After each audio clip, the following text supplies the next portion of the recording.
안녕하십니까. 계명대학교 평생교육원에서 부동산 교육과정의 책임을 맡고 있는 최광수입니다. 오늘은 경매가 아닌 일반적인 법률 관계에서 우리가 많이 사용하는, 그러나 정확하게는 잘 알지 못하는 계약금이라는 것이 있습니다. 그 계약금의 법률 관계는 어떻게 되는지 그 내용을 살펴보도록 하겠습니다. 이 수업은 보충 강의로 진행되는 내용을 지금 촬영하고 있는 것입니다. 우리가 계약을 체결하면서 계약금 계약을 체결하는 경우가 아주 많습니다. 계약금 계약을 체결하게 되면 가장 기본적으로 발생하는 효과가 계약금이 해약금으로서 효력을 갖게 되는 겁니다. 이런 겁니다. 만약에 갑소의 부동산을 갑과 을 두 사람 사이에 1억 원에 사고 팔기로 하면서 계약금을 1,000만 원을 지급하기로 했다라고 합시다. 그러면 계약금의 교부자인 매수인은 계약금을 포기하고 계약금의 수령자인 매도인은 계약금의 배액을 상환하고 계약금으로 계약을 해지할 수 있습니다. 다시 쉽게 말하면 을이 이것을 1억 원에 사기로 하고 계약금을 1,000만 원 지급했는데 사놓고 보니까 잘못 샀다라고 생각이 들었습니다. 그래서 이 계약 없던 것으로 하겠다라고 하면서 계약금을 포기하는 겁니다. 반대로 매도인이 이 건물을 을에게 1억 원에 팔기로 했습니다. 생각해 보니까 잘못 팔았습니다. 더 비싸게 팔 수 있는데도 불구하고 너무 싸게 팔았다라고 후회하게 됩니다. 그렇게 되는 경우에 계약금 1,000만 원 받은 거에다가 1,000만 원 더 붙이면 그럼 배액이 되겠죠? 그 배액을 상환하고 계약을 없던 것으로 돌릴 수 있습니다. 이처럼 계약금의 교부자와 계약금의 수령자가 각각 계약금만큼 손실을 보고 계약을 없던 것으로 무로 돌릴 수 있을 때에 그때 이 계약금을 해약금이다 라고 얘기합니다. 뒤에서 다시 얘기하겠습니다마는 계약금 계약을 체결하고, 즉 계약금을 지급하고 아무런 별도의 특약이 없으면 이 계약금은 해약금으로서 효력을 갖게 됩니다. 일반적인 우리 계약금이 이렇게 해약금으로서 기능하는 것인데, 이 계약금 계약은 우리의 일상생활에서 아주 많이 체결되는 계약입니다. 그런데도 불구하고 계약금 계약을 체결하는 당사자가 또 전문가라는 사람도 이 계약금 계약의 효력이 정확하게 어떤 것인지 이를 잘 모르고, 잘 모르다 보니까 활용하는데도 한계를 볼 수밖에 없다는 얘기입니다. 그래서 오늘 이 계약금에 관한 내용을 차근차근 살펴보고자 이 강의를 기획하게 된 겁니다. 먼저 사람들이 오해하는 것 중에 하나가 계약금은 매매다라고 한다면 매매 대금의 10%를 계약금으로 지급해야 한다라고 생각하는 겁니다. 따라서 1억 원에 사고 팔기로 했는데 계약금을 만약에 300만 원만 계약금을 걸었습니다. 그러면 계약금은 이건 제대로 계약금 계약이 체결되지 않은 것으로 오해하는 사람이 있단 말입니다. 그렇지 않습니다. 계약금의 다과는 계약의 구속력을 얼마나 강화시킬 것인가에 관한 그런 판단으로 결정되는 거지, 계약금이 반드시 그 매매 가격의 10분의 1이 되어야 한다라고 하는 그런 법 규정은 없습니다. 따라서 1억에 사고 팔기를 하면서 계약금을 200만 원을 걸었습니다. 그래도 되고요. 반대로 2천만 원을 계약금으로 걸어도 됩니다. 그런데 200만 원으로 계약금을 걸게 되면 어떻습니까? 그러면 매수인은 200만 원 포기하면 되는 거죠. 매도인은 200만 원에다 200만 원 더 붙여서 400만 원 주면 되는 거죠. 그러면 당사자들은 쉽게 계약을 해지할 수 있을 것 아닙니까? 반대로 계약금을 10%가 아니라 20%, 2천만 원 이렇게 많이 걸었습니다. 그러면 매수인 측에서 계약을 해지하고자 한다면 2천만 원을 손해본다는 각오를 해야 되겠죠. 매도인 측에서 계약을 해지하려고 하게 되면 2천만 원에서 2천만 원 더 붙여서 줘야 되는 거죠. 2천만 원만큼 손실이 생기는 것 아닙니까? 즉 계약금을 얼마로 할 것인가, 계약금의 다과는 계약의 구속력을 얼마나 강화시킬 것인가, 약화시킬 것인가에 관한 문제이지 계약금이 꼭 10%로 고정되는 것은 아니다라는 얘기입니다. 따라서 우리는 이런 생각도 가능하겠죠. 내가 만약에 매수인인데 내가 이 땅을 사야 되는 거지, 1억 원에 사기로 하는 계약이 내가 이걸 사야 되는지 말아야 되는지 내가 잘 모르겠습니다. 그렇게 되는 경우는 어떻습니까? 내가 계약금을 적게 걸어야 되겠죠. 적게 걸고 있다가 만약에 내가 이거 아니다, 잘못했다라고 한다면 그것만큼 포기하면 될 것 아닙니까? 반대로 내가 이 땅을 꼭 사야 돼. 근데 매도인 측에서 나중에 마음이 바뀌어가지고 못 팔겠다라고 하고 계약을 해지할 수도 있다. 이런 생각이 들면 어떻습니까? 계약금을 적게 걸지 말고 왕창 갖다 안겨야 되겠죠. 함부로 계약 해지하지 못하게요. 마찬가지입니다. 매도인 측에서도 내가 이걸 파는 것이 잘하는 짓인지 잘못한 짓인지 잘 모르겠다라고 한다면 내가 계약금을 적게 받아야 되겠죠. 근데 내가 확실하게 이것을 팔고 매수인이 나중에 딴소리 하지 못하도록 해야 되겠다라고 한다면 계약금을 많이 걸도록 해야 되겠죠. 이처럼 계약금의 다과는 계약의 구속력 여와 관계되는 것이지 꼭 10%를 걸어야 된다라고 하는 것은 아니다라는 얘기입니다. 그 다음에 계약은 일반적인 계약과는 달리 요물 계약입니다. 일반적인 계약을 낙성 계약이다라고 합니다. 낙성 계약은 당사자 사이에 청약과 승낙의 의사표시 합치만 있으면 바로 계약이 체결되는 겁니다. 일반적인 매매 계약이 그렇습니다. 매매 계약, 갑과 을 두 사람 사이에 이 부동산을 1억 원에 사고 팔기로 했습니다. 자, 내가 1억 원에 좀 사자. 됐나? 그러니까 갑이 됐다라고 했습니다. 그럼 계약은 체결된 겁니다. 다른 특별한 것 없이 청약과 승낙의 의사표시가 정확하게 일치하기만 하면 계약은 바로 체결되는 겁니다. 이게 바로 낙성 계약입니다. 그런데 계약금 계약은 낙성 계약이 아니라 요물 계약입니다. 요물 계약이라고 하는 것은 일정한 계약금의 교부를 요구한다라는 얘기입니다. 따라서 두 사람 사이에 우리 이 부동산을 1억 원에 사고 팔기로 하고 계약금은 1,000만 원을 걸기로 하자라고 약속했습니다. 약속만 한 것 가지고는 계약금 계약이 체결된 것이 아닙니다. 뭐까지 해야? 현실적으로 계약금을 교부해야만이, 매수인이 매도인에게 계약금을 교부해야만이, 즉 매도인이 그 계약금을 수령해야만이 그때 비로소 계약금 계약이 체결된 겁니다. 이런 계약을 요물 계약이다라고 얘기합니다. 그 다음에 이 계약금 계약은 매매 계약의 종된 계약입니다. 두 사람 사이에 이것을 사고 팔기로 하면서 계약금 안 걸어도 되죠? 계약금 안 걸고 그냥 나중에 언제 날짜 정해가지고 네가 1억을 가지고 와라. 그럼 내가 소유권 넘겨주겠다. 이렇게 하면 될 것 아닙니까? 계약금 없는 계약도 얼마든지 유효합니다. 계약금 계약은 여기서는요, 서로 너하고 나하고 계약을 체결하면서 서로 성실하게 의무를 이행하자는 의미로서 계약금까지 거는 겁니다. 그냥 계약만 하지 말고 계약금까지 걸래? 좋다. 계약금 걸자. 이렇게 하는 겁니다. 그래서 계약금 계약은 매매 계약의 종된 계약입니다. 뭐가 주된 계약이고요? 매매 계약이 주된 계약이고, 계약금 계약은 매매 계약의 종된 계약이다 이 말입니다. 자, 이처럼 계약금 계약을 체결하는 경우에 이 계약금은 어떤 효력을 갖는가? 첫 번째, 계약금의 효력은 첫 번째 증약금으로서 효력을 갖습니다.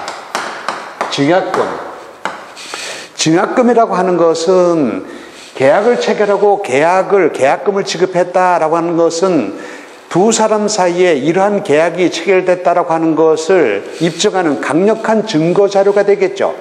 계약금은 계약 체결의 증거로 된다. 이런 의미가 바로 증약금이다라는 얘기입니다. 따라서 계약금은 위약금이 될 수도 있고 해약금이 될 수도 있습니다.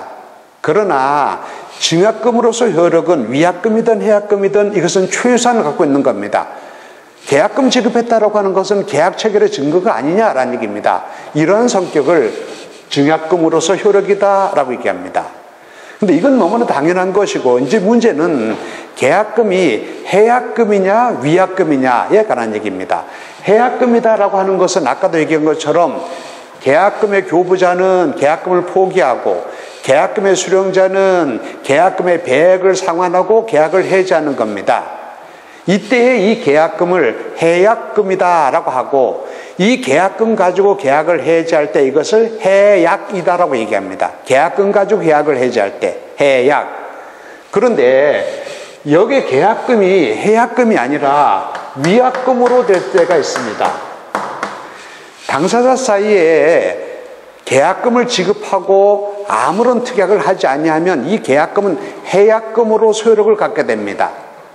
그런데 이것이 따로 위약금으로 특약하게 되는 경우에는 이 계약금은 해약금뿐만 아니라 위약금으로서 효력도 동시에 갖게 되는 겁니다. 위약금이다라고 하는 것은 이런 얘기입니다. 두 사람 사이에 계약금으로 1,000만 원 주고받으면서 만약에 네가 채무를 이행하지 아니하면 그 채무 불이행에 관한 제재로서 이 손해를 보는 것만큼 내가 이걸 채무 불이행에 대한 제재로서 이 계약금을 몰수하겠다라고 했을 때 이것이 위약금으로 되는 겁니다.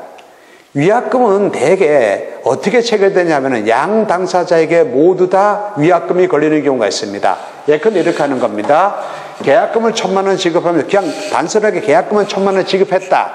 단순하게 계약금은 1,000만 원 지급했으면 해약금이라 그랬죠? 그런데 계약금을 지급한 것이 아니라 여기서 더 나아가서 특약으로 이런 특약을 둡니다. 만약에 매수인이 채무를 불이행하게 되면, 즉 매수인이 언제까지 중도금 또는 잔금을 지급하지 아니하면 이 1,000만 원은 몰수하기로 하고, 매도인이 채무를 불이행하게 되는 경우에 매도인이 소유권을 이전하겠다고 해놓고 소유권을 제대로 이전하지 아니하면 그럼 손해배상 쪽으로 이 배액을 반환하기로 한다라고 특약을 맺습니다. 그러면 이 계약금은 해약금으로서 효력만 있는 것이 아니라 위약금으로서 효력도 있는 겁니다. 여기서 잠깐 그럼 왜 위약금 특약은 왜 해야 되는가라는 얘기입니다. 자, 계약을 해제하는 것은 계약을 해제하는 것은 당사자 사이에 약정한 사유가 발생하는 경우에 계약을 해제한다. 이것이 약정해제입니다. 자, 약정해제 말고 법에서 정한 일정한 사유가 발생하면 계약을 당사자가 일방적으로 해제할 수 있습니다. 이게 바로 법정해제입니다. 법에서 정하고 있는 사유가 발생하면 이라고 했을 때 이거를 간단하게 살펴보게 되면 이런 것이 있을 수 있습니다. 먼저 이행 지체로 인한 해제입니다. 이런 거예요. 갑과 을 두 사람 사이에 을이 이렇게 약속을 했습니다. 1억 원에 사고 팔기를 하면서 계약금으로 1,000만 원 지급하기로 하고 중도금으로 3,000만 원, 잔금으로 6,000만 원 지급하기로 한다. 그리고 계약 체결하면서 계약금은 지급하고 중도금은 언제까지 지급하고 잔금은 언제까지 지급하고 잔금 지급과 동시이행으로 소유권을 이전하기로 한다. 라고 두 사람 사이에 약정을 했습니다. 그러면 중도금을 지급하려는 날짜까지 매수인이 중도금을 지급해야 될 것 아닙니까? 근데 매도인의 입장에서는 팔기로 했는데 매수인이 계약금만 지급한 상태에서 중도금을 계속 지급하지 않고 있단 말입니다. 중도금의 지급을 이런 채무 이행을 지체하고 있다 이 말입니다. 그러면 이행을 지체하고 있으면 매도인은 어떻게 되는가? 매도인은 상당한 기간을 정하여 이행을 최고합니다. 무슨 얘기냐면 쉽게 말하면 야, 너 왜 중도금 지급 날짜가 지났는데 왜 중도금을 지급하지 않느냐? 언제까지? 예? 앞으로 내가 열흘 더 주겠다. 아니면 내가 3일 더 주겠다. 그 상당한 기간을 정하여 그때까지 이행하라. 라고 최고합니다. 그런데도 불구하고 그때까지 이행하지 아니하면 예컨대 잔금 다음 주 월요일까지 중도금 지급하라. 라고 했습니다. 근데 그때까지 최소한 그때까지 여전히 중도금 지급하지 않으면 그럼 매도는 어떻게 했습니까? 너하고 계약 못 해먹겠다. 너하고 체결한 계약은 해지한다. 라고 해제권을 행사한단 말입니다. 계약을 해제하게 되면 계약은 소급적으로 실효됩니다. 이 계약은 없었던 것으로 된다라는 얘기입니다. 이게 바로 이행지체를 이유로 하는 해제입니다. 이행지체, 상대방에서 채무의 이행을 지체한다 이겁니다. 거꾸로 얘기해 볼까요? 매도인 측에서 소유권을 이전하기로 했는데 매도인 측에서 소유권 이전을 계속 거부합니다. 그렇게 되는 경우에 죄송합니다. 매도인 측에서 계속 소유권 이전을 거부한단 말입니다. 그럼 매수인은 언제까지 소유권 이전을 해달라라고 요구합니다. 그런데도 불구하고 소유권 이전하지 않으면 너하고 체결한 계약은 못 해먹겠다. 없던 것을 하자. 계약을 해제한다라는 얘기입니다. 계약을 해제하게 되면 어떻게 되는가? 계약을 해제하게 되면 계약은 소급적으로 실효됩니다. 당사 사이에 이런 계약은 없었던 것으로 된다라는 얘기입니다. 그런데 계약을 해제하게 되는 경우에 그 계약 해제 효과는 첫 번째, 이행한 것이 있으면 이 계약은 없었던 것으로 되니까 이 계약은 이행한 것이 있으면 그 이행한 것을 원상으로 회복시키게 됩니다. 따라서 만약에 갑이 소유권을 넘기고 우리 잔금을 모두 지급한 상태다, 계약을 해제했다, 이렇게 되는 경우에는 서로 소유권 넘긴 것은 갑에게 다시 복귀시키고 갑은 을에게 받은 돈을 돌려줘야 되고 이렇게 될 것 아닙니까? 계약이 없었던 상태로 원상으로 회복시킨다 이겁니다. 이게 바로 원상회복 의무입니다.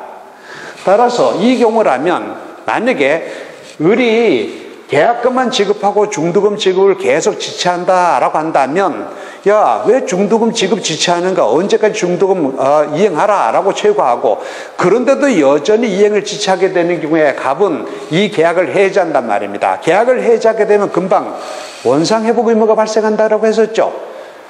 지금 갑이 을에게 이행한 건 하나도 없습니다만 갑이 을로부터 받은 돈 계약금 1,000만 원 있지 않습니까? 이건 원상으로 회복해야 될 것 아닙니까? 따라서 계약을 채무 불이행을 이유로 한 계약을 해제하는 경우에 1,000만 원을 원상회복으로 을에게 돌려줘야 된다 이 말이에요. 그런데 원상회복하고 난 다음에 이걸 돌려주고 난 다음에 그 다음에 을이 계약성의 의무를 지체함으로 인하여 갑이 손해를 봤다라고 한다면 손해배상을 청구할 수 있습니다. 네가 채무를 불이행함으로 인하여 내가 손해를 보았다. 그 손해를 배상하라 라고 해야 된단 말입니다. 근데 문제는 손해배상을 청구할 때는요, 그 손해배상을 청구하는 사람이 어떠한 손해를 봤다, 그 손해액은 얼마다라는 것을 주장 입증해야 됩니다. 따라서 내가 너한테 네가 채무를 불이행함으로 인해 내가 억수로 손해봤다, 그 손해를 다 배상하라, 이런 건 안 된단 말입니다. 구체적으로 어떤 금액에 어떤 내용의 손해를 봤다라고 그 손해를 입증하여 손해배상 청구해야 된다고요. 현실적으로 당사자가 계약을 해제해 놓고 상대방에 대하여 손해배상을 청구한다, 입증하기가 곤란하거든요. 그래서 그런 것을 대비하여 상대방에서 위약할지도 모르니까 이것을 대비하기 위하여 특약으로 위약금 약정을 하는 겁니다.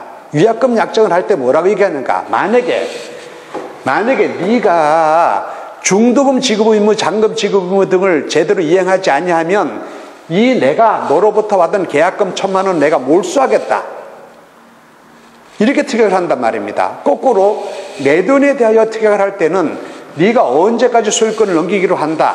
근데 네가 만약에 소유권을 나한테 넘기지 않고 다른 사람한테 팔거나 이렇게 하게 되는 경우에는, 그런 경우에는 위약금으로 내가 너한테 준 계약금의 2배 2,000만 원을 나한테 위약금으로 지급하라. 이렇게 두 사람 사이에 특약을 맺는단 말입니다. 대개 위약금 특약을 맺는 경우에는 양 당사자 쌍방에 대하여 위약금 특약이 체결됩니다. 계약을 하면서 계약서에다 이렇게 쓴단 말입니다. 매수인이 위약하는 경우에는 계약금은 이를 몰수하고, 매도인이 위약하는 경우에는 이 계약금의 100을 상환하기로 한다라고 위약금의 특약을 건다라는 얘기입니다. 위약금 특약을 걸게 되면 어떻게 되는가? 그러면 상대방에서 채무를 불이행하죠. 그런 경우에 바로 채무 불이행을 이유로 계약을 해지할 수 있단 말입니다. 계약을 해지하고 난 다음에 어떻게 되는가? 계약을 해지하고 난 다음에 위약금으로 약정하고 이것을 바로 손해배상으로 챙길 수 있다 이겁니다. 만약에 매수인이 위약했다라고 한다면, 자, 쉽게 얘기할까요? 매수인이 중도금 지급 날짜가 됐는데도 중도금을 지급하지 않고 있습니다. 그래서 갑이 언제까지 중도금 지급하라라고 최고하고, 그런데도 불구하고 여전히 이행을 지체하게 되면 계약을 해지하고 이 1,000만 원을 손해배상으로 챙길 수 있다 이 말이에요. 매도인 측에서 위약을 했다. 매도인이 매수인에게 이것을 사고 팔기로 1억원에 팔기로 해놓고 갑이 소유권을 안 넘겨준다, 또는 다른 사람이 팔았다 라고 하는 경우에 위약금으로 내가 준 1,000만 원에다가 여기서 100으로 2,000만 원을 손해배상으로 나한테 위약금으로 지급하라 라고 할 수 있다는 얘기입니다. 따라서 위약금 약정을 하지 않는 경우하고 위약금 약정을 한 경우하고 효과가 달라지겠죠. 위약금 약정을 하지 않은 경우를 예를 들어 볼까요? 위약금 약정을 하지 않았습니다. 을이 계약금만 걸어놓고 계속 중도금 지급을 지체하고 있습니다. 그건 어떻습니까? 갑이 을의 중도금 지급 의무 지체를 이유로 계약을 해지하게 되는 경우에 계약금 돌려주고 대신 뭡니까? 손해를 내가 얼마를 봤다는 입증해서 손해배상을 청구해야 되는 거죠. 근데 위약금 특약을 하게 되는 경우 어떻습니까? 을이 채무를 불행하게 되는 경우에 채무 불행을 이유로 계약을 해지할 수 있을 뿐만 아니라 이 계약금을 바로 손해배상 입증할 필요도 없이 바로 몰수할 수 있다는 얘기입니다. 이런 것을 위약금이다라고 합니다. 계약금을 지급하고 아무런 특약이 없으면 그 계약금은 해약금일 따름입니다. 그러나 위약금 약정까지 하게 되는 경우에는 그 계약금은 해약금일 뿐만 아니라 위약금으로 효력 두 가지를 다 갖게 된다라는 얘기입니다. 자, 그 다음에 여기서 위약금으로 내는 경우는 일반적으로 조금 전에 얘기했다시피 매도인과 매수인 양자에 대하여 모두 위약금이 특약으로 정해지는 것이 일반적입니다. 금방 말씀드린 것처럼 매수인이 위약하는 경우는 이 보조금을 몰수하고 매도인이 위약하는 경우에 이 100을 상환하기로 한다라고 위약금 특약을 하는 겁니다. 그런데 이런 것은요, 매수인 한 사람에게만 또는 매도인 일방에게만 위약금 특약을 걸 수도 있습니다. 예컨대 자, 매수인에게만 위약금 특약을 걷는 것은 이렇게 하는 겁니다. 매도인 측에서 중도금은 언제까지 지급하기로 한다. 만약에 중도금 지급 날짜까지 지급하지 아니하면 그러면 이때는 이 계약금을 이를 몰수하기로 한다라고 특약을 했습니다. 그런 경우 어떻습니까? 그런 경우에는 매수인에 대해서만 위약금 특약이 있게 되는 거죠. 이런 경우에 매수인이 위약하게 되는 경우에 매도인은 바로 이 계약금을 몰수할 수 있단 말입니다. 그런데 반대로 매도인이 위약했습니다. 그런 경우 어떻습니까? 매도인이 위약한 경우에는 매수인은 바로 계약을 해지한다라고 하더라도 100을 내놔라고 할 수 없는 거죠.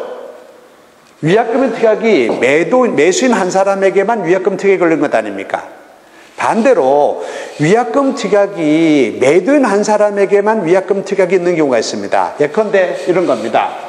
계약금을 1,000만 원 지급하고 계약을 체결하면서 네가 만약에 이 부동산을 나한테 소유권을 넘기지 않고 타인에게 매매 양도하는 경우에, 다른 사람 팔고 나한테 소유권 넘기지 않는 경우에는 그때는 이 계약금으로 지급한 금액의 100을 나한테 위약금으로 상환하기로 한다라고 특약을 했습니다. 그런 경우 어떻습니까? 이때 위약금 특약은 매도인에 대해서만 위약금 특약이 걸린 거죠. 매도인에게 위약금 특약이 있다고 해가지고 그 효력이 공평에 견지는 당연히 매수인에게도 동일한 위약금 특약이 있다고 볼 수는 없습니다. 그건 별개다라는 얘기입니다. 따라서 일반적으로 두 사람 모두에게 위약금 특약이 걸리는 경우가 있습니다만은, 그러나 경우에 따라서는 매도인과 매수인 어느 한 사람에게만 위약금 특약이 걸릴 수도 있다는 얘기입니다. 여러분들은 어떤 생각 하시겠습니까? 내가 매도인이냐 매수인냐에 따라서 위약금을, 상대방에 대해서만 위약금을 걸 수도 있는 거죠. 내가 만약에 매수인이다. 네가 만약에 소유권을 나한테 넘기지 않고 이 부동산을 타인에게 매도하여 양도한다라고 한다면, 그래서 내가 소유권을 취득하지 못하게 만든다면, 그러면 계약금을 걸면서 이 계약금의 배액을 위약금으로 한다라고 특약을 거는 겁니다. 만약에 그래서 나중에 매도인이 위약하게 되면 어떻습니까? 그럼 그 배액을 내가 위약금 특약에 따라서 상환하라라고 요구할 수 있다는 얘기입니다. 반대로 내가 만약에 어떤 부동산의 매도인인데 팔고자 하는데 매수인 측에서 의무를 이행하지 않을 수도 있다. 확실하게 매수인이 의무의 이행을 지체하지 않도록 내가 어떤 보장책을 마련해야 되겠다라고 한다면 매수인에 대해서만 위약금 특약 걸면 되는 거죠. 나에게는 특약 걸지 말고요. 그러니까 특약을 어떻게 거는가에 따라서 유불리가 달라진다 이 말입니다. 여기서 위약금 특약을 걷게 되는 경우에는 아까 채무 불이행을 이유로 하는 계약 해지는 원상 회복해야 하고 계약금 돌려줘야 되고 손해가 있다면 손해를 얼마를 봤다는 것을 입증하여 손해배상을 청구해야 된다라고 얘기했었죠. 그러나 위약금 특약을 걷게 되는 경우에 내가 손해를 얼마 봤다라고 얘기할 필요 없습니다. 손해를 얼마 봤다라고 얘기할 필요 없이 바로 내가 계약금을 손해본 것으로 쳐가지고 몰수할 수 있다 이 말입니다. 그래서 우리가 계약금만 지급하는 것이 아니라 위약금 특약도 동시에 하여야 하는 이유가 여기에 있다 이 말입니다. 위약금 특약까지 하게 되면 어떻습니까? 계약의 구속력이 그만큼 강화되겠죠. 자, 그런데 여기서 위약금 특약만 하게 되는 경우에 그 위약금은 손해배상액의 예정으로 추정됩니다. 이것을 손해배상으로 퉁치겠다 이겁니다. 퉁치겠다는 말이 너무 점잖지 못한 표현인가요? 이것을 손해배상 쪽으로 하고 이것으로 모든 것을 무마하겠다 이겁니다.